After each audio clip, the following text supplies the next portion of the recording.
OODAcast, informing your decisions with intelligence, analysis, and insight. Brought to you by the team at OODAloop.com. Hello, I'm Bob Gorley, the Chief Technology Officer with OODA LLC. Welcome to the OODAcast. Today on the OODAcast, Blake Bartlett, the CEO of Janes. Hello, Blake. Hey, Bob. Great to see you. Thanks for the opportunity today. Yeah, good seeing you. And Blake, I always enjoy talking with you for a lot of reasons. One is you have great savvy business insights. Another is you're always upbeat and optimistic. And frankly, we need a dose of that in these days. So I really appreciate the time. Well, I feel the same way. It's mutual. So thank you, Bob. You know, another thing I think I want to mention is I think you have the best background for any of these kind of Zoom video sessions because it says so much about you that you have this world map and you have this global perspective personally and you pick this background that just says so much. So I appreciate that. It's like a calling card in the modern age. It's great. It's a real talking point with anyone I speak to. You know, my dad tells me I look like I've got the world on my shoulders. I like to think of it as a plan for global domination. And Blake, before we get into Janes, I wanted to start with a personal anecdote and say, you know, gosh, so many of us know your brand. And like many others in the national security community, I was exposed to Janes at a very young age. Back then in the 80s, the big platform was, well, there was, of course, the Janes fighting ships, the Janes aircraft, the big books, but also Janes Defense Weekly, a periodical that kept us in sync and in a good battle rhythm with what's going on internationally. And that was in the 80s, of course. I was there as that all kind of modernized, and we saw you guys move into the digital era and become more internet based and provide stuff online. And I watched that mature. And now decades later, to see you as a even more digital company and just to continue to improve, it's really neat. And I mention that because I think most people I know have a similar story. They know this wonderful brand of Janes from years and years ago. Although I have to say, I was surprised at the full scope of things that Janes does. And I hope we'll be able to get into that a little bit later. Yeah, absolutely. And it's funny you say it, Bob, and you know, I'll tell you a little bit more about the incredible affection that people seem to have for Janes. You know, pretty much everyone I speak to these days has a Janes story. Yeah, I'll tell you a little bit more about some of those shortly. Cool. And now, before getting to that, I wanted to also highlight some of your personal career progression. Can you tell us? Yeah, absolutely. You know, I enjoy watching the interviews you do, Bob, and always learn a lot from them. And I'm always a little bit envious of the backgrounds of a lot of the people that you've got. I've got a slightly more unorthodox career, I guess, especially compared to a lot of the people that you speak to. And I guess it was really developed at a fairly young age. I developed what I would say a keen competitive spirit at a young age. And that really manifested itself at school. I was big into team games, whether that was soccer or rugby. But what really got me excited was individual sports. So I played a lot of tennis. I played badminton, squash, anything with a bat and a ball, essentially. But things that pitted me against somebody else. So I really worked at that sort of, in fact, I've had to work at harnessing that competitive spirit over the years. But then after college, I decided that I wanted to pursue a career in sport. And I realized I wasn't going to be a tennis player, but I decided that I would be a teaching professional. So I left college, I took some exams, I started to teach, and soon enough, the opportunity came to teach in Europe.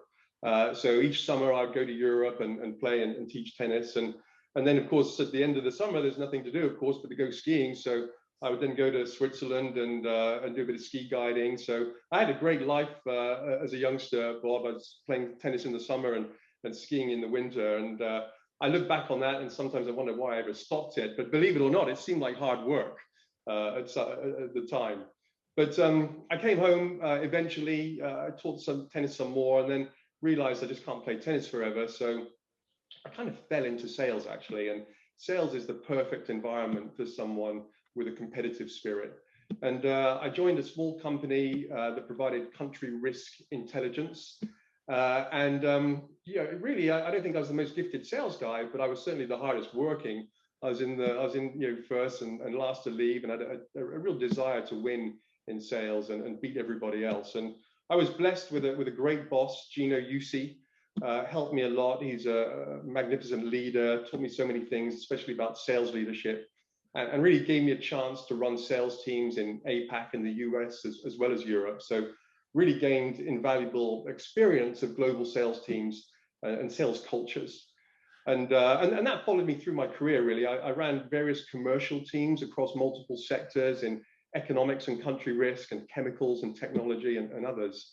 And then really leading commercial organizations until I got the opportunity in 2014 to lead James as a business. And that even now I feel the weight of responsibility of that. James has been around for 120 years, and it's an incredible company, and I think probably one of the most sort of famous companies in the business information world. Even though we're not the biggest company, we've certainly got one of the biggest brands. Right. So yeah, I'll tell you a little bit more about that. But I think it's a different career path to many people. But that sort of early career in sport gave me sort of people skills, the communication skills, which has led me to this point today. Awesome, thanks. And the sales is so critically important. And I've noticed from my perspective, you can either sell or you can't. So some people are not cut out for it. But then within that group of people who can sell, some are just incredible at it, and they can really succeed in growing a company and growing a brand and selling a product. And I'm just wondering, based on the story you just told, how much of that do you think was because of your early competitive spirit and the sports background? Or maybe another way to put it would be, is this something that can be taught and learned, or is it something that you just grow with, you're born with? It's a good question. Sales is a people sport, right? It's also a performance sport.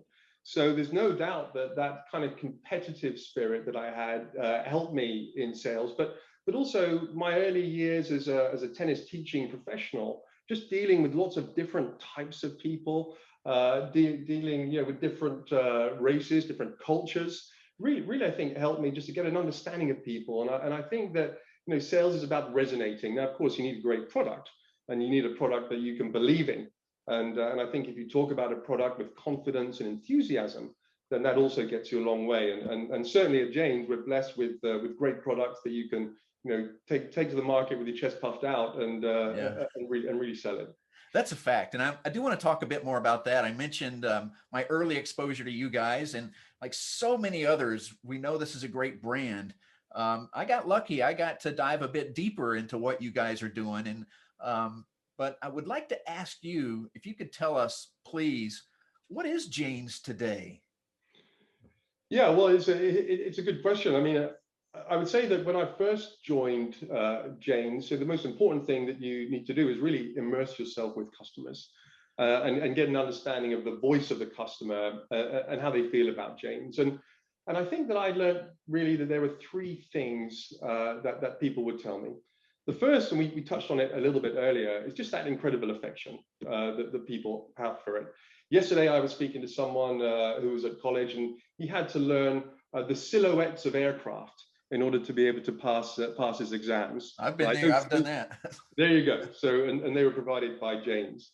I've had senior people tell me that they remember getting their pocket money from their mum or their dad, and they would go and buy James was the first thing they bought. And even I remember talking to a very senior guy in Japan, a naval guy, who told me about his bedtime stories when he was a child would be James fighting ships. So amazing. James fighting ships. So everyone's got a James story, which is great and talks to the strength of the brand. The second thing I learned, Bob, was that there's an incredible feeling of trust for James. So it's the Bible, right? We trust it. It's the gold standard. If something has got James attribution, then it doesn't get questioned. So when you put together that trust, which is such an important currency in the world that we operate in, and you put together that incredible brand, you've got something powerful. But the third thing I would say is that I also heard that our hard copy publishing legacy was holding us back. So, I heard a lot that you're in danger, and I thought this was one of the best quotes, and it stayed with me for the last 6 years. You're in danger of becoming the BlackBerry of the information industry, right? You have the best information in the world, and it's the hardest to find. So that was really useful feedback in those early days. So I spent a lot of those early years refining the value proposition, improving the customer experience, making Jane's more accessible, making our information, our content more digestible. And we quickly turned the story around from I can't ever find what I'm looking for to I had no idea that Jane's does all of that, right? And that is the thing that I hear most today, and I think probably even heard it from you, Bob. It's just I had no idea that you do that much. So, we really had to work hard, and we are still working hard to reposition Jane's as more than books, and that won't happen quickly, and it relies on product innovation, and we'll talk a little bit about that. How we're taking that incredibly rich set of content and turning it from unstructured information into structured information. And I guess that comes on to really where Jane's is today and how I would describe them. And I'd say that Jane's is the trusted global agency for open source defense intelligence. And there's two important terms there. I mean, one is trusted. We have 200 analysts. We have a network of over 600 contributors all around the world that contribute open source intelligence to Jane's. And all of these people are trained in what we call the Jane's tradecraft, which is our own process for taking open source information and delivering trusted intelligence. And we've honed that over the last 100 years or so to deliver data and analysis that our customers can rely on. Right. And the other important point there, of course, Bob, is that open source piece, right? So, we only present information that is available in the public domain. Now, that doesn't mean that it's easy to find, but what you can be sure of is that Jane's analysts know how to find it. So that's how I know that we've built a unique proprietary data asset within our business that is unrivaled anywhere else in the world. And when I say that one of our tagline really is assured by Jane's. So when you get it from Jane's, it comes with the Jane's stamp of trust. And that means that it's been through that human tradecraft process. Blake, you also said the words defense intelligence. So that says, what you provide, and frankly, it also says what you don't provide. It's some of your focus. You focus on defense intelligence, right? Yeah, exactly right. So open source defense intelligence, and our primary customers, as you would imagine, Bob, are in that sort of government and national security world, where, again, this foundational intelligence that we provide is used across threat assessments and scenario planning, wargaming applications. Some organizations will ingest our content into their own systems. And really, those customers, around ministries of defense, MODs, the military, homeland security organizations, national security organizations, defense universities, we talked about. That's where a lot of people get their initial exposure to Jane. So very much on that sort of government and national security, and is where I would say the majority of our business lies. But we also sell into the defense manufacturing community. So organizations who are looking to identify and win new business opportunities. And here is a good example. We provide 20-year view of defense spending across 99% of all defense spend. We provide market opportunity analysis, market sizing, competitor activity, detailed inventories across 190 countries. So everything that an organization really needs to think about its future capture strategy. Okay, so then it sounds like you're, do you segment the market into categories? It sounds like you described several there. There's government, there's industry. Is that kind of your segmentation? Yeah, there are major markets. I mean, we sell as well, as you can imagine, there's a lot of sort of academic institutions that buy our content. There's some financial institutions, not as many. We don't really present ourselves today to those organizations in a way they like to consume content. which is why really I would say about 95% of our business is in those two categories, government and defense manufacturers. Oh, right.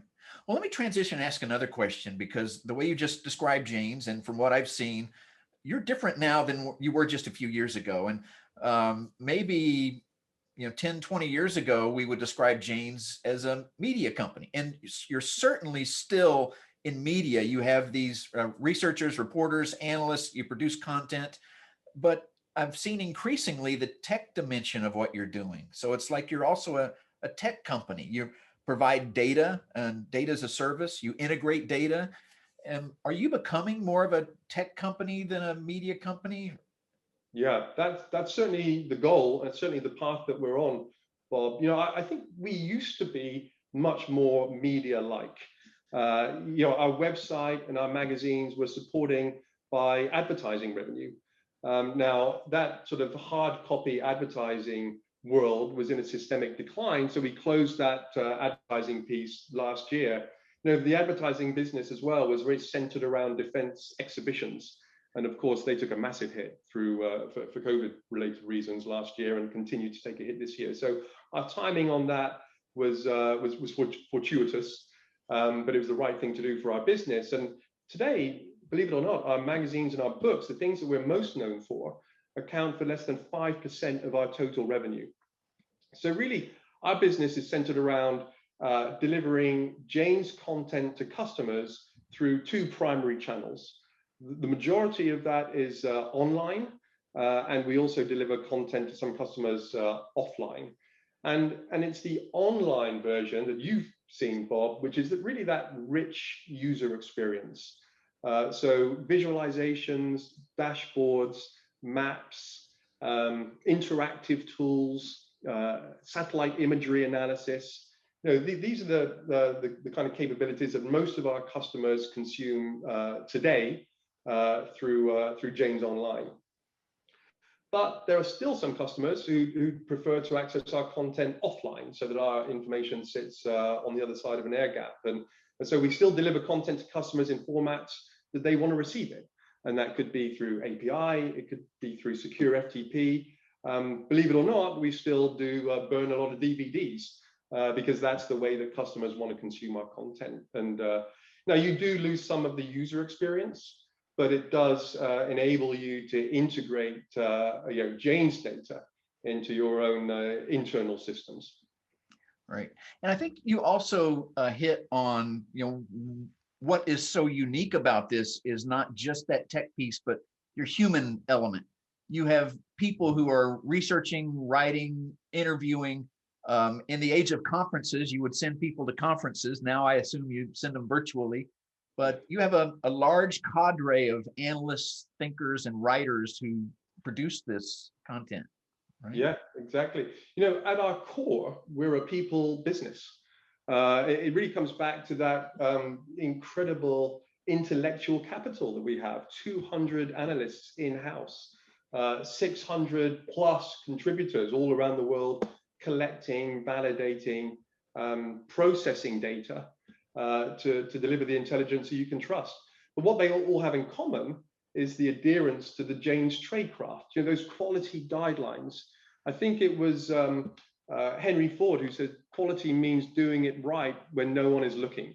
I like that. And that's really what you get from Jane's, assured by Jane's. And those analysts come from a variety of backgrounds. They come from the government, from the military. They've worked with, they've maintained weapon systems. They could have come from GeoInt backgrounds, a lot of colleagues from intelligence communities. And then on the industry side, we have colleagues who were involved in platforms or systems manufacture or strategic planning. But also on top of that, Bob, we also have a really talented team who populate and maintain the Jane's data model, which is our proprietary system where our validated data is maintained and updated and structured with unique Jane's identifiers, and where we house the millions of connections between the platforms, the systems, the weapons, the units, the installations, and so on. Right, great, thanks.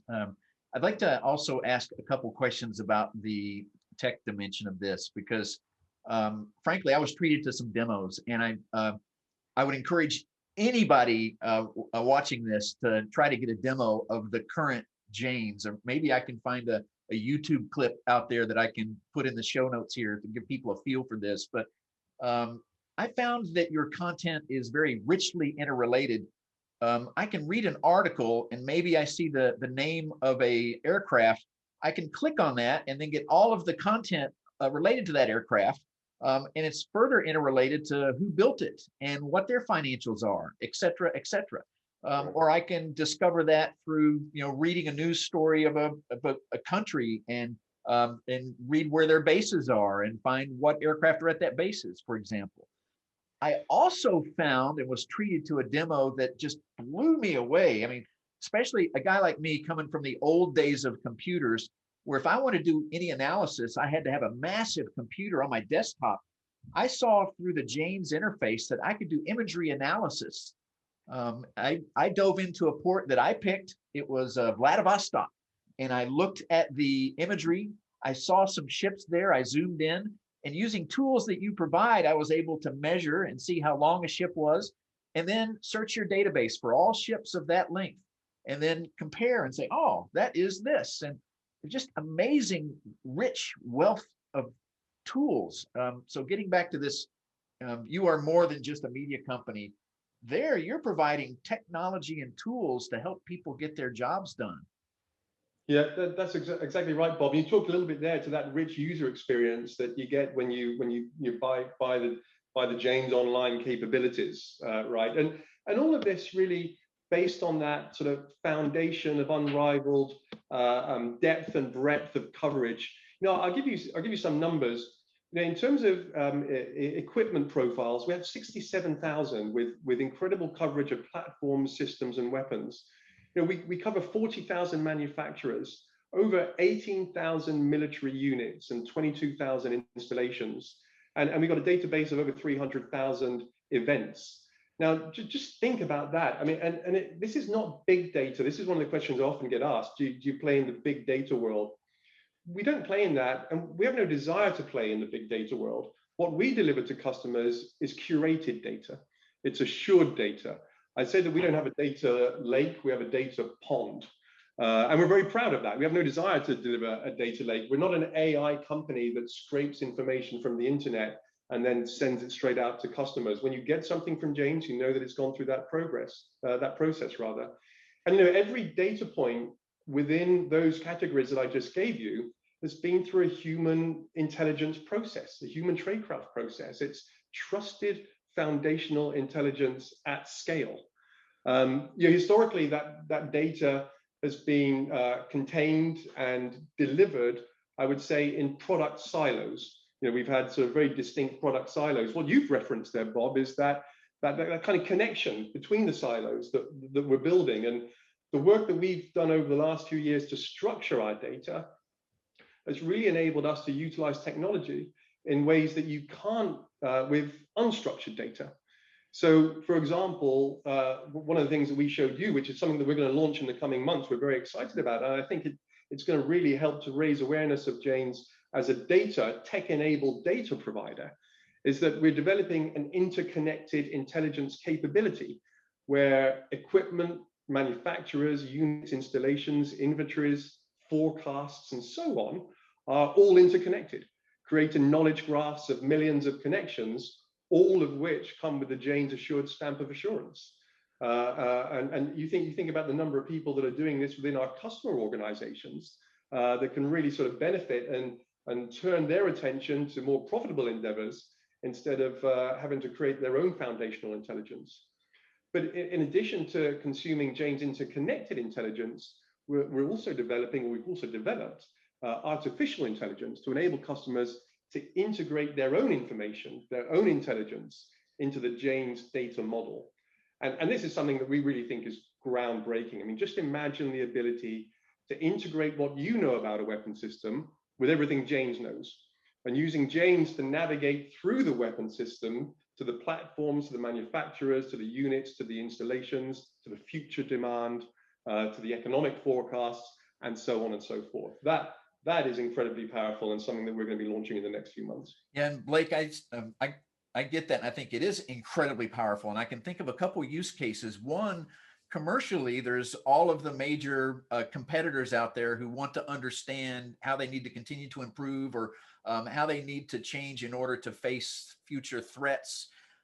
But in the government, I see an incredible demand for that. But I wonder, isn't that going to need to be on classified networks to really be of its fullest potential? And do you have a plan to provide your tools and capabilities into agencies that can operate it themselves on their networks? Yeah, well, absolutely, Bob. Our vision is really to be at the very center of our customers' systems, and to enable increased and improved learning at a faster pace by utilizing this sort of Jane's capability, this Jane's data model.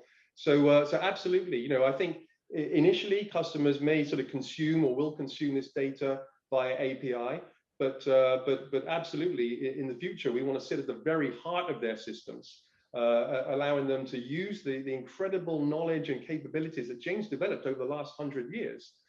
So again, they can think about, they turn their attention to other problems, other threats, and so on. Cool. So while they're currently using Jane's data via API, for them to get a glimpse of this, once you roll it out, it'll be an easy thing for them to do is to go to the Jane site and see what it looks like.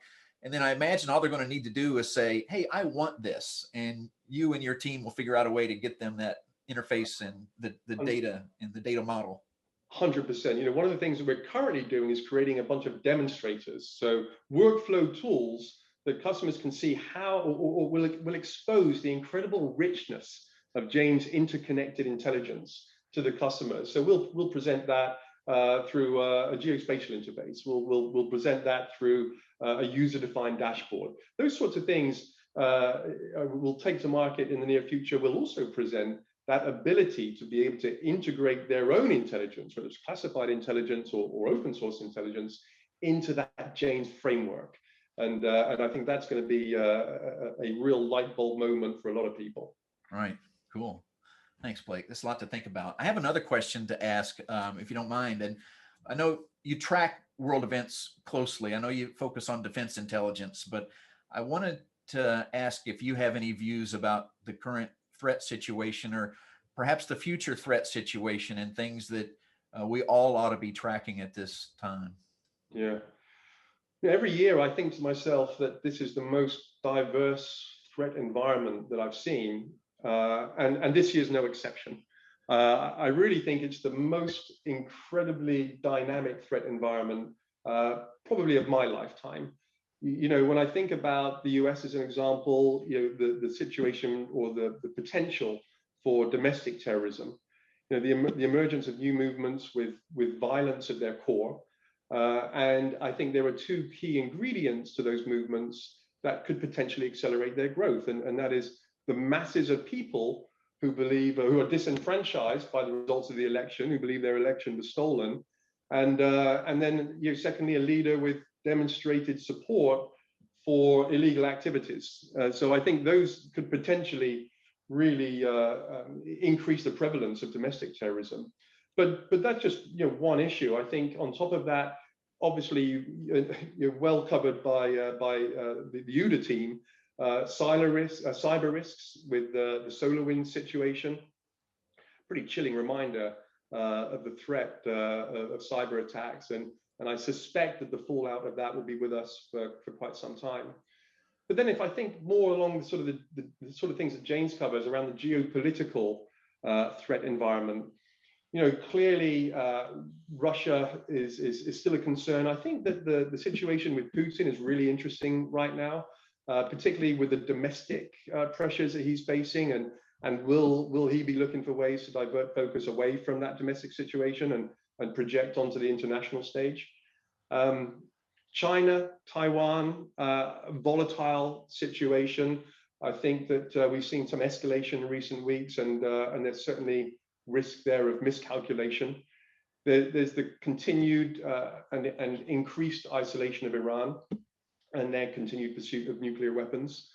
North Korea appear to be still building bigger, more powerful ICBMs So that's another issue that isn't going away. And we haven't even mentioned the global pandemic and the fallout in terms of economic growth, the impacts, I think the future impacts on education, and future impacts on mental health as well. So yeah, I mean, we touched on a few there, but just a remarkably dynamic threat environment right now. And it's hard for any, I imagine, hard for any intelligence organization to know how to best divert their resources and where to divert resources to the major or the biggest issues. Right, that's very well put, and that's a good overview. And I think in the old days, perhaps it was chaotic and dangerous, but you might have a list of 5 threats that you need to track and mitigate.